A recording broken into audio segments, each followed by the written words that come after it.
نبی کریم صلی اللہ علیہ وآلہ وسلم اپنے صحابہ کرام کے ساتھ مسجد نبوی میں تشریف فرما تھے۔ چاروں طرف سے صحابہ کرام آپ کو گھیرے ہوئے تھے اور آپ ان کے درمیان تشریف فرما تھے، بالکل ایسے جیسے رات کی تاریکی میں ستاروں کے درمیان خوبصورت چاند سجتا ہے۔ آپ علیہ الصلوۃ والسلام اپنے ساتھیوں کو اسلام کی تعلیم دے رہے تھے، ادب و سلیقہ سکھا رہے تھے، ان کا تزکیہ فرما رہے تھے، کیونکہ وہ پہلے کھلی گمراہی میں تھے۔ مجلس کے اندر بڑے بڑے جلیل القدر صحابہ کرام ہیں، مجلس بدستور قائم ہے، لوگ آپ سے مسائل پر استفسار کر رہے ہیں۔ اتنے میں ایک با پردہ خاتون مسجد کے دروازے سے داخل ہوئی۔ رسول کریم صلی اللہ علیہ وآلہ وسلم خاتون کو دیکھتے ہی خاموش ہو گئے، صحابہ کرام بھی بالکل خاموش ہو گئے۔ وہ خاتون چھوٹے چھوٹے قدموں سے آگے بڑھتے ہوئے شرم و حیا کا پیکر بنے نبی رحمت صلی اللہ علیہ وآلہ وسلم کے پاس پہنچتی ہے اور آپ کے سامنے کھڑی ہو کر عرض کرتی ہے، یا رسول اللہ صلی اللہ علیہ وآلہ وسلم، مجھ سے زنا سرزد ہو گیا ہے، آپ مجھے پاک کر دیں۔ خوف الہی سے معمور اس خاتون کے اقرار کے جرم کو سن کر نبی کریم صلی اللہ علیہ وآلہ وسلم نے کیا طرز عمل اپنایا؟ کیا آپ نے صحابہ کرام سے فرمایا کہ اس پر گواہ رہو؟ کیا آپ صلی اللہ علیہ وآلہ وسلم نے اس جرم کے اقرار کرنے پر کسی قسم کی خوشی کا اظہار کیا کہ خاتون خود آ کر غلطی کا اعتراف کر رہی ہے؟ نہیں، ہرگز نہیں، بلکہ یہ سن کر آپ صلی اللہ علیہ وآلہ وسلم کا چہرہ انور سرخ ہو گیا، ایسا لگتا تھا کہ چہرہ انور سے خون ٹپکے گا۔ پھر آپ صلی اللہ علیہ وآلہ وسلم نے اپنا چہرہ داہنی طرف پھیر لیا اور خاموش ہو گئے، جیسے آپ نے کوئی بات سنی ہی نہ ہو۔ اس خاتون کی پہاڑوں جیسی ہمت پر نگاہ دوڑائیے، کس قدر نیک و پاک بند ہے، کس قدر حریص ہے، اور اس کا ایمان کتنا مضبوط ہے اور راسخ ہے، کس قدر جرأت مند اور بہادر خاتون ہے۔ سچی بات تو یہ ہے کہ ہمارے اسلاف میں جو نفس امارہ کے اکسانے پر غلطیوں کا ارتکاب کر بیٹھے اور اللہ اور اس کے رسول کی نافرمانی کر بیٹھے، اس کے باوجود وہ ایمان کے اس قدر اعلیٰ مرتبے پر فائز تھے کہ ان کا ایمان آج کے عبادت گزاروں اور زاہدوں سے کہیں زیادہ عظیم اور مضبوط تھا۔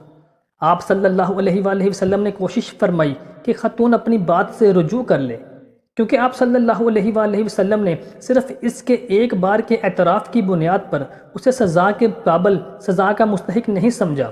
اس کا ایک بار کا اعتراف ایک شہادت کے مترادف تھا، جبکہ حد زنا کے قیام کے لیے کم از کم 4 شہادتوں کی ضرورت ہوتی ہے۔ حتیٰ کہ اگر 3 آدمی شہادت دے بھی دیں اور چوتھا انکار کر دے یا اپنا بیان بدل لے تو حد ساقط ہو جاتی ہے، لیکن اگر زنا کے نتیجے میں عورت کو حمل ٹھہر جائے تو حد جاری کرنے کے لیے یہ دلیل کافی ہے۔ اس عورت نے کہا، یا رسول اللہ صلی اللہ علیہ وآلہ وسلم، میری غلطی کی وجہ سے ایک نئی روح دنیا میں آنے والی ہے، میں حاملہ ہوں۔ آپ صلی اللہ علیہ وآلہ وسلم نے فرمایا کہ جاؤ، تمہارے بچے کی جب ولادت ہو جائے تب آنا۔ نبی صلی اللہ علیہ وآلہ وسلم کس قدر مہربان ہیں، آپ جانتے ہیں کہ اس بچے کا کیا قصور ہے، اس لیے خاتون کو واپس جانے کا حکم دیا تو خاتون چلی گئی۔ جب بچے کی ولادت ہو گئی تو رسول کریم صلی اللہ علیہ وآلہ وسلم کی خدمت میں دوبارہ حاضر ہوئی اور اپنے ساتھ اپنے پیدا ہونے والے بچے کو بھی لے آئی۔ رسول اکرم صلی اللہ علیہ وآلہ وسلم کا دل اس معصوم بچے کو دیکھ کر رنج و غم سے تڑپ اٹھا، کیونکہ نہ صرف آپ انسانیت کے لیے سراپا رحمت تھے بلکہ آپ چرند و پرند پر بھی رحیم تھے۔ رسول اکرم صلی اللہ علیہ وآلہ وسلم کو یہ فکر دامن گیر تھی کہ جب اس خاتون کو سنکسار کر دیا جائے گا تو پھر اس کے بعد اس معصوم بچے کو دودھ کون پلائے گا، جب یہ خاتون کی ذمہ داریاں کون سنبھالے گا؟ چنانچہ آپ صلی اللہ علیہ وآلہ وسلم نے ارشاد فرمایا، واپس جاؤ اور اس بچے کو دودھ پلاتی رہو، جب اس بچے کا دودھ چھڑا دو تو آنا۔ وہ خاتون اپنے بچے کو گود میں لیے اپنے گھر واپس چلی گئی، اس کو دودھ پلاتی رہی۔ اس دوران اس کے ایمان کا عالم یہ تھا کہ روز بروز اس میں اضافہ ہی ہوتا چلا جا رہا تھا۔ اس کے دل میں ایمان مضبوط پہاڑ کی طرح مستحکم ہو چکا تھا، وہ شوق دیدار الہی میں سرشار تھی اور روز بروز اپنے پروردگار کے قریب ہوتی جا رہی تھی۔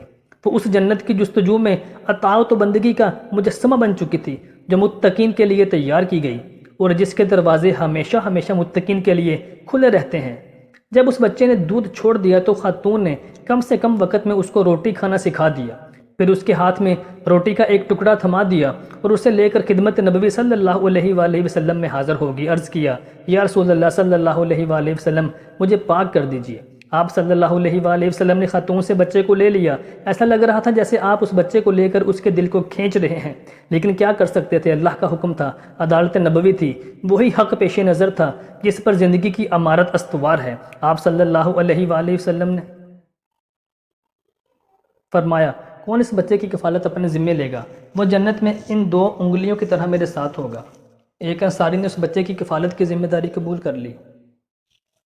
پھر نبی کریم صلی اللہ علیہ وآلہ وسلم کے حکم سے اس خاتون کے سینے کے برابر گھڑا کھودا گیا اور اس خاتون کو اس میں کھڑا کر کے گڑھے میں مٹی ڈال دی گئی۔ پھر لوگوں نے اس پتھر پر رسانے شروع کیے۔ سیدنا خالد بن ولید رضی اللہ تعالیٰ عنہ نے بھی ایک پتھر اس کے سر پہ مارا جس سے خون کا چھنٹا ان کے چہرے پر پڑا، جس پر سیدنا خالد بن ولید رضی اللہ عنہ نے اس خاتون کو برا بھلا کہا۔ جب آپ صلی اللہ علیہ وآلہ وسلم نے ان کی یہ بات سنی تو فوراً بولے چپ رہو اے خالد، قسم ہے اس ذات کی جس کے ہاتھ میں میری جان ہے، اس خاتون نے ایسی توبہ کی ہے کہ اگر ناجائز محصول لینے والا جو ظلم سے لا تعداد انسانوں کا حق کھاتا ہے ایسی توبہ کرے تو اسے بھی معاف کر دیا جائے۔ ایک دوسری روایت میں ہے نبی صلی اللہ علیہ وآلہ وسلم کے حکم سے اس عورت کے اوپر اس کا کپڑا اچھی طرح باندھ دیا گیا، پھر آپ صلی اللہ علیہ وآلہ وسلم کے حکم سے اس کو سنگسار کر دیا گیا۔ اس کے بعد آپ صلی اللہ علیہ وآلہ وسلم نے اس کا نماز جنازہ پڑھایا۔ حضرت عمر فاروق رضی اللہ تعالیٰ عنہ نے کہا یا رسول اللہ صلی اللہ علیہ وآلہ وسلم آپ اس کا جنازہ پڑھا رہے ہیں حالانکہ اس نے زنا کا ارتکاب کیا۔ نبی صلی اللہ علیہ وآلہ وسلم نے فرمایا کہ اس نے ایسی خالص توبہ کی ہے کہ اگر اسے 70 باشندگان مدینہ پر تقسیم کر دیا جائے تو ان کی سب کی بھی بخشش ہو جائے۔